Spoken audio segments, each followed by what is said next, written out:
Hey, salut YouTube, comment ça va?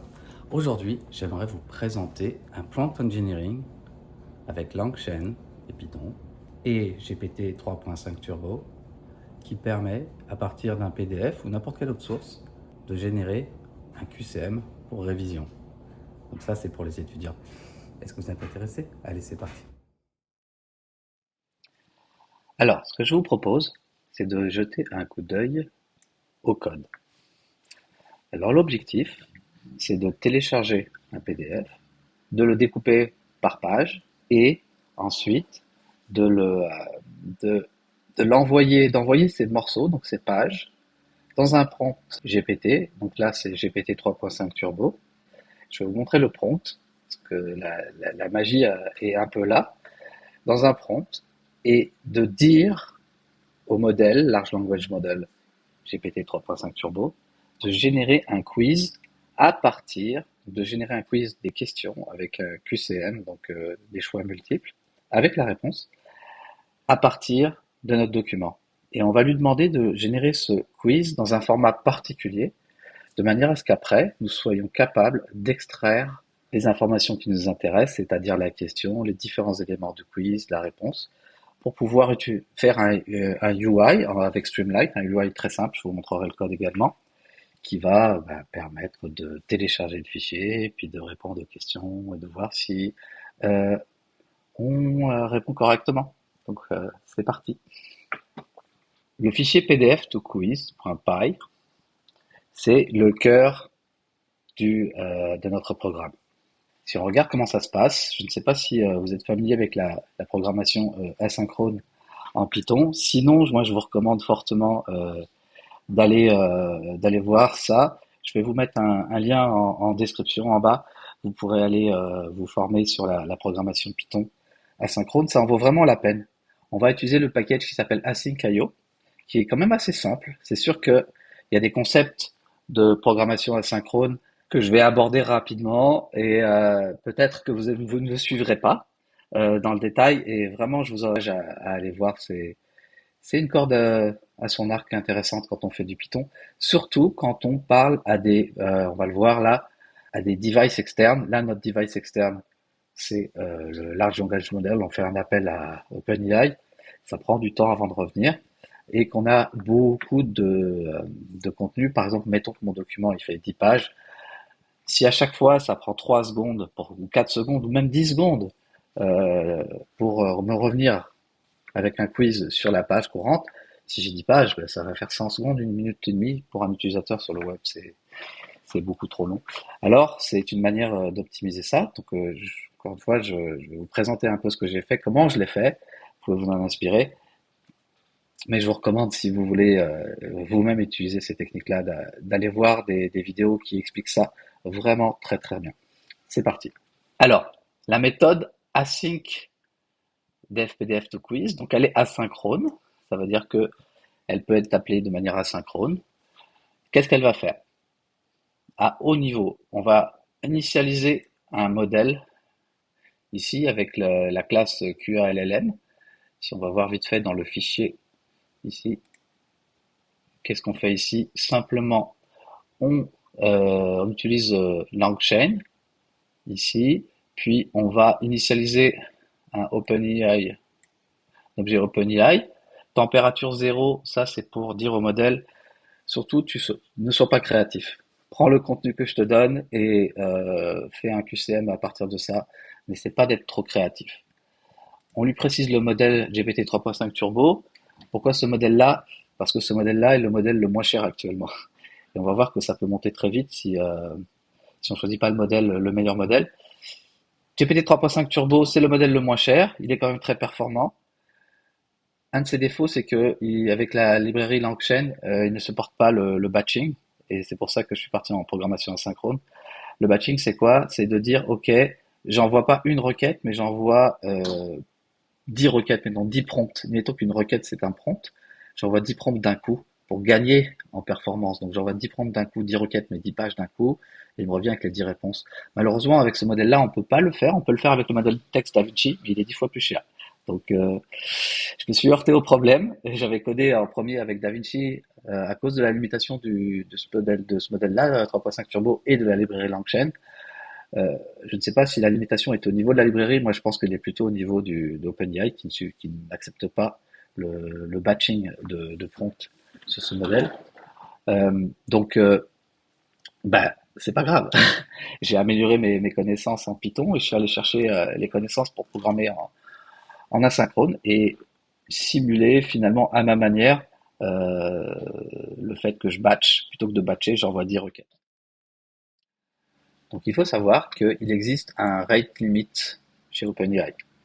Ça veut dire que on est limité en nombre de requêtes que l'on peut faire par intervalle de temps. C'est un peu compliqué leur manière de faire, mais en résumé, si on regarde pour le modèle chat ici, qui correspond, je suppose, à GPT 3.5 Turbo, on a le droit à... non, je pense que c'est ce modèle-là, mais je suis pas certain. On a le droit soit à 60 requêtes par minute, ou on a le droit à 250 000 tokens par M, par intervalle de temps. Là, c'est par minute, oui, soit 250 000 tokens par minute. Donc, si on atteint l'une ou l'autre de ces limites, on va être throttle. Ça veut dire que nos appels vont être refusés. Donc, il faut faire attention à ça. Dans mon code, je ne l'ai pas implémenté pour l'instant. Je ne voulais pas le rendre trop compliqué, mais c'est une gestion qu'il faudrait faire éventuellement. C'est-à-dire que si on pense à faire une application qui va publique, là, qui va être très utilisée, c'est de faire attention à ce throttling et de gérer les erreurs liées au throttling. Donc, c'est quand même une limite qu'on a. Voilà. Si on revient à notre code, donc tout ça pour 12 lignes de code, mais je pense que c'était important quand même que je vous le précise.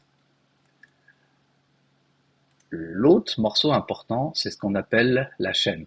Il y a un concept de chaîne avec Langchain qui qu'on va pas vraiment exploiter. Nous. On ne va pas enchaîner différentes étapes. On va faire un seul appel entre guillemets avec un prompt customisé.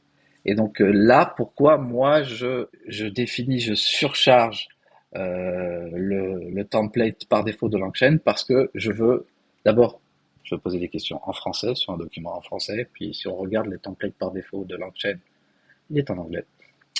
Puis ensuite, ce que je veux faire, c'est ce qu'on appelle le prompt engineering, et c'est là que ça devient intéressant, c'est que je veux forcer GPT 3.5 Turbo à répondre avec un QCM. Donc, moi, je vais lui donner un document, voilà, dans mon template ici, je lui dis begging document, ça, c'est une variable qui va être injectée avec la page courante de mon document, le doc.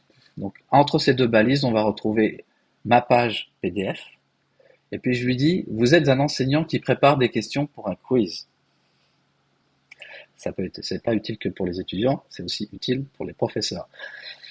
Étant donné le document suivant, veuillez générer 2 questions de type QCM avec 4 options qui correspondent à la lettre du bon choix du QCM basé sur le document et je lui donne un exemple. Exemple de question. La question, elle est ici. Donc il y a question 2 points, question ici. C'est important pour moi que je lui précise ça parce que je veux absolument qu'il respecte ce format. Ça va me permettre d'extraire les informations quand ça va revenir et de les afficher dans mon UI. On va le voir quand on va le tester. Ensuite, choix A, choix B, choix C, choix D. Donc ça, c'est une balise que je veux qu'il présente et il met le contenu du choix A, le contenu du choix B, le contenu du choix C, etc. Et la réponse, pareil, je veux qu'il respecte ce format et qu'il met une réponse A ou B ou C ou D. Et je lui précise, ces questions devraient être détaillées et uniquement basées sur les informations dans le document. Donc ça, c'est notre prompt. C'est ce qu'on appelle du prompt engineering.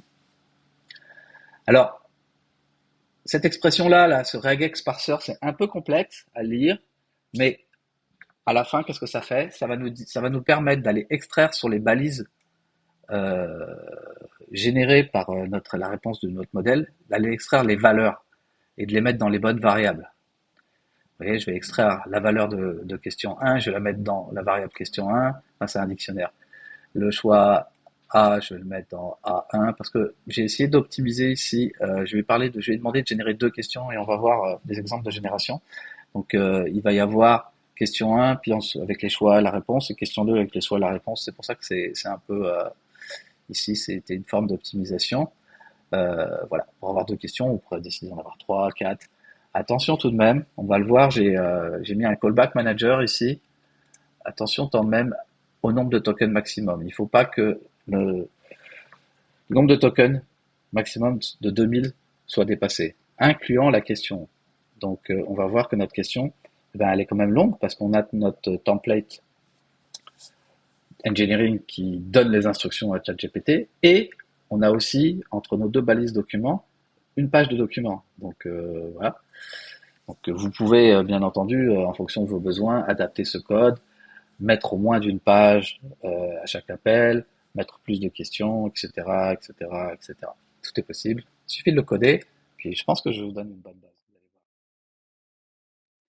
Alors, comme promis, je vais vous montrer à quoi ressemble une question avec le template que je vous ai montré en début de vidéo.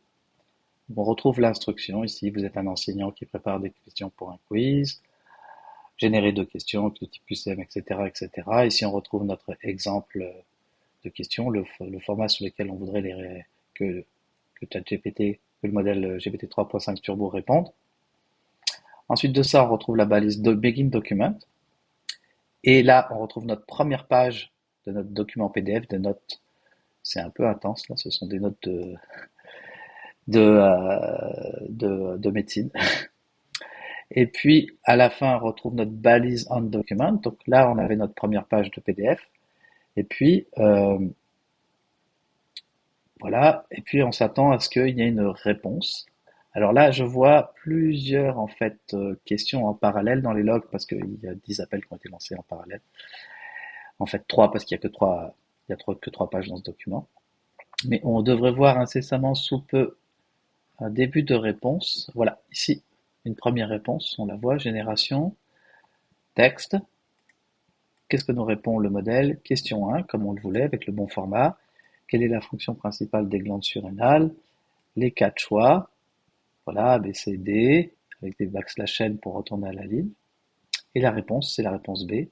Ensuite, 2 backslash n pour séparer la première de la deuxième question, etc., etc. Et à la fin, il nous dit, voilà, la réponse, en fait, completion token, ça comprend 179 tokens. Par contre, la question ici, le prompt token, bien entendu, c'est 1030 tokens, puisqu'on a les instructions et on a toute notre page de document PDF, pour un total de 1209. Donc ça va, on tient dans les 2000 tokens maximum.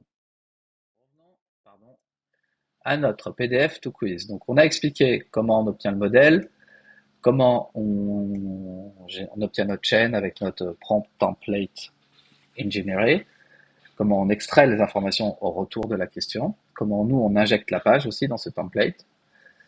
Donc à partir de là, on va utiliser une librairie qui s'appelle PyPDF Loader pour aller lire notre PDF. Donc ici on a le chemin sur le PDF qu'on veut lire. On va le splitter en pages, on va les splitter en pages. Et c'est ici qu'on a un petit peu de programmation asynchrone. N'ayez pas peur si vous ne comprenez pas tout. C'est pas si complexe que ça. C'est juste que je pense que ça prend un cours entre guillemets pour la programmation asynchrone. Il y a comme 2 niveaux. Si vous êtes déjà familier avec la programmation asynchrone dans un autre langage comme le langage C, Java, etc., ça va être un peu plus facile parce qu'il y a des concepts qui sont similaires, comme les sémaphores, etc. Si vous n'êtes pas familier avec la programmation asynchrone, là peut-être qu'il va falloir que vous fassiez un peu de lecture ou de regarder un peu de vidéos sur les concepts de base et qu'ensuite vous regardez comment, la vidéo que je vais vous mettre en description en lien en dessous, vous regardez comment c'est implémenté en Python. C'est pas si complexe, mais encore une fois, n'ayez pas peur. On peut aussi utiliser du code qu'on ne comprend pas à 100%.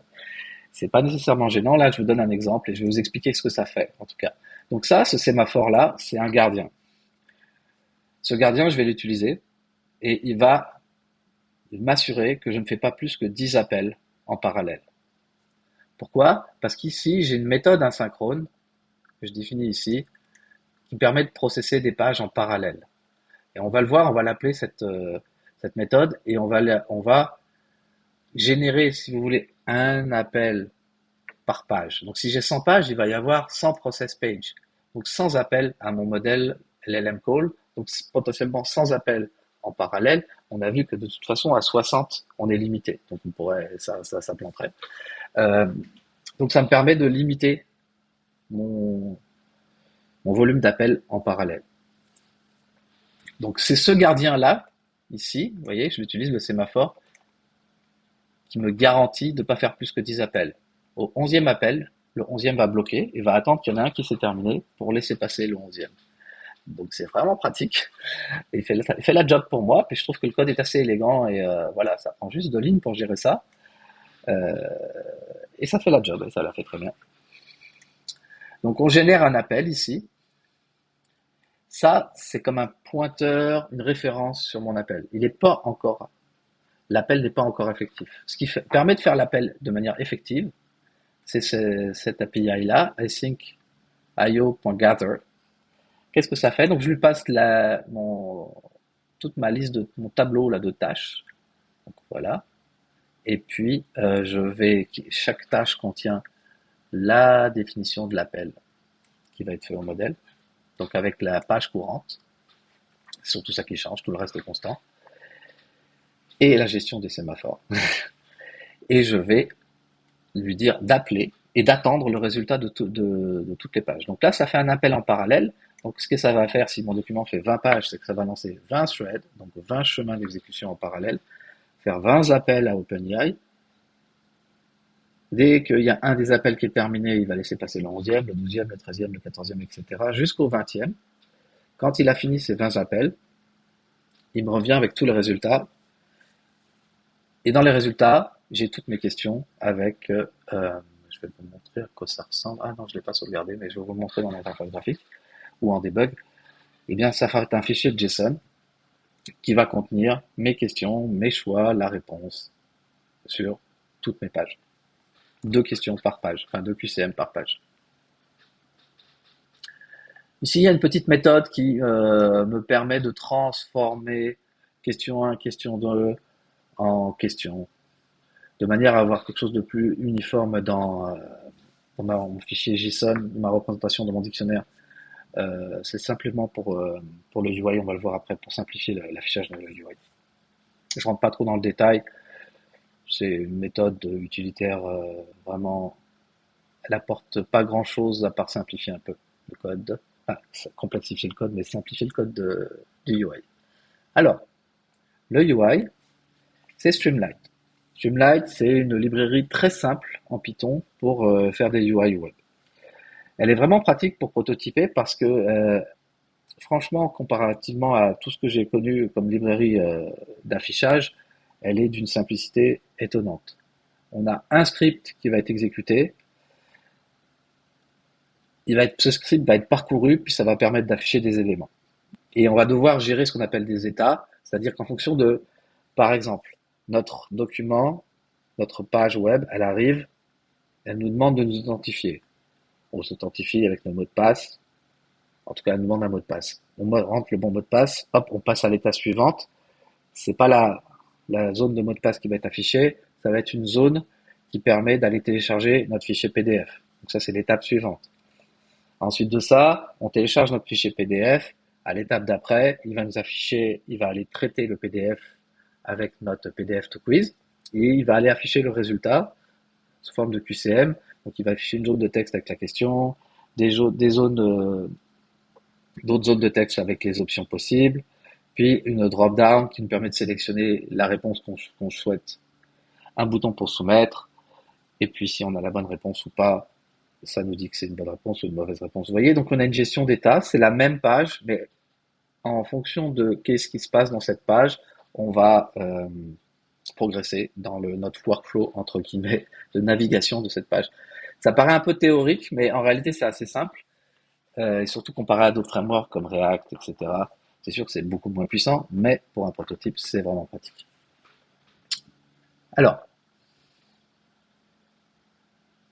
notre script, ici on a une méthode, donc c'est pas la méthode qui est appelée tout de suite, c'est notre script ici. Donc il y a une méthode checkPassword qui nous permet d'aller valider un password. J'ai ici un petit fichier utilitaire où il y a le code de cette méthode. C'est quelque chose que j'ai pris directement sur la documentation de Streamlit. Ça permet en fait d'avoir une gestion de mots de passe, parce que si on expose notre app sur le web et qu'on ne veut pas que tout le monde puisse l'utiliser et utiliser notre compte OpenAI et si on veut pas recevoir des factures délirantes d'OpenAI, bon, ça peut être intéressant de mettre un mot de passe pour protéger un petit peu. C'est certain que c'est pas une mesure, comment dire, de sécurité extrême, hein. Il y a d'autres approches pour sécuriser cette web app par d'autres techniques dont le nom m'échappe là maintenant, ça va me revenir plus tard. C'est pas l'état de l'art de sécurité, d'accord? Mais c'est un petit élément de sécurité quand même.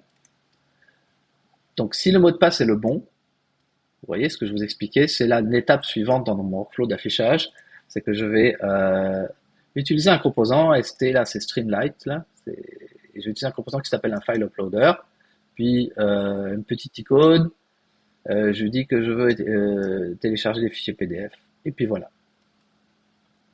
Si jamais, donc il va m'afficher ça, si jamais l'utilisateur sélectionne quelque chose, je vais me retrouver avec un uploaded file initialisé. Sinon, donc là, je rentre dans ce code-là uniquement s'il a sélectionné quelque chose. S'il n'a pas sélectionné quelque chose, je rentre pas dans ce code-là. S'il a sélectionné quelque chose, il a uploadé un fichier, ok, je vais me retrouver ici avec cette variable qui va être initialisée. Je vais pouvoir aller chercher s'il n'y avait pas déjà un autre fichier, bon ça c'est une gestion d'état, parce qu'on peut sélectionner un premier fichier PDF, on peut en sélectionner un deuxième, etc. Donc là, mettons que je suis à mon premier fichier PDF, donc là il n'y a pas d'ancien fichier PDF qui avait été sélectionné, donc je rentre dans cette méthode, je mets un petit spinner, donc ça permet de faire patienter l'utilisateur, on lui dit qu'il se passe quelque chose, il est en train de générer le quiz. Ensuite de ça, on va aller lire le fichier qui a été uploadé. Voilà, et on va l'écrire dans un fichier en local. Et ici, notre PDF to quiz, vous vous rappelez ici, PDF to quiz est ici. On va appeler cette méthode, et donc on va aller faire nos appels à OpenAI avec, bien sûr, le nom du fichier. D'accord? Donc le fichier, on l'aura téléchargé en local, il va se retrouver en local, et ici on va le relire et le splitter en pages. On pourrait optimiser ce processus et ne pas passer par un fichier. Oui, c'est vrai, on pourrait passer par un flux ici, ce serait peut-être une optimisation qui serait possible. Passer directement à un flux et lire directement ici le document, page, et le splitter page par page pour éviter cette petite étape transitoire. Mais franchement, c'est pas ça qui prend du temps, c'est une optimisation possible. Donc revenons dans le UI et aller 20 fois appeler cette méthode build question pour en fait ici eh bien générer la section 20 sections identiques si j'ai 20 pages 10 pages pardon avec deux questions par page. Je vais générer ma section avec ici une zone de texte qui contient le nom de la question, enfin l'intitulé de la question. Je vais mettre un select box pour pouvoir autoriser l'utilisateur à sélectionner sa réponse parmi les 4 choix possibles. Voilà. Puis ici, je vais écrire tous les choix, les 4 choix. Là, je vais les afficher. Puis ici, je vais mettre un bouton qui permet de soumettre la réponse à la question. Il y a un peu de complexité ici. Vous voyez le nommage des boutons. J'ai dû mettre un compteur. Pourquoi? Parce que chaque composant graphique dans Streamlight doit avoir un nom unique. Et là, comme j'appelle 20 fois cette section pour mes 20 questions, ben, à partir du deuxième appel, je me retrouve avec des boutons qui ont 2 fois le même nom. Donc, je fais juste ajouter un compteur ici qui me permet d'avoir un nom unique. Bouton 1, bouton 2, bouton 3, etc.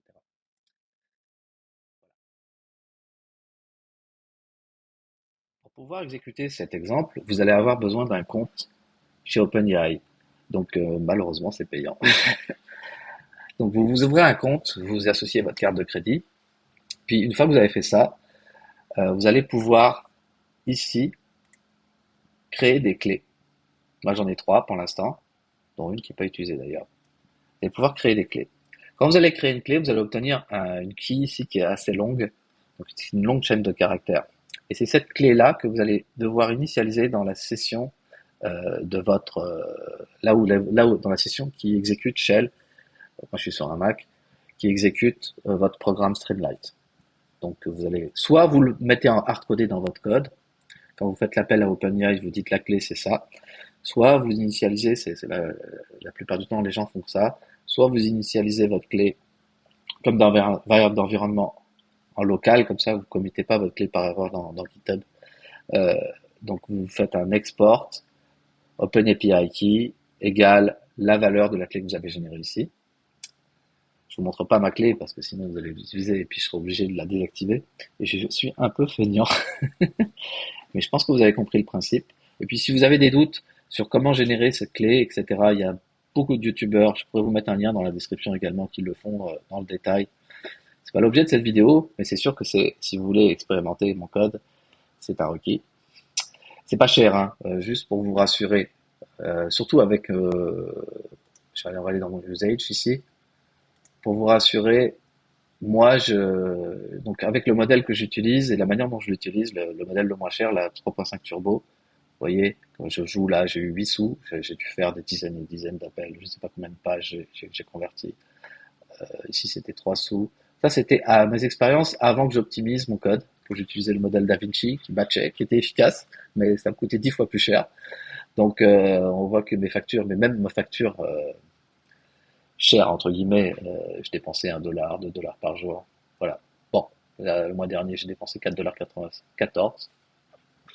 C'est somme toute raisonnable et vraiment avec le modèle que je vous propose, avec GPT 3.5 Turbo, avec ce code-là, avant que vous dépensiez 10 dollars, il va falloir vraiment générer beaucoup de quiz. Donc voilà, c'était juste pour faire un petit aparté là-dessus.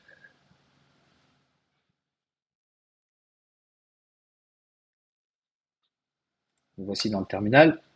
Alors, pour lancer notre interface graphique, c'est Streamlit, Run et le module Python qui contient notre UI.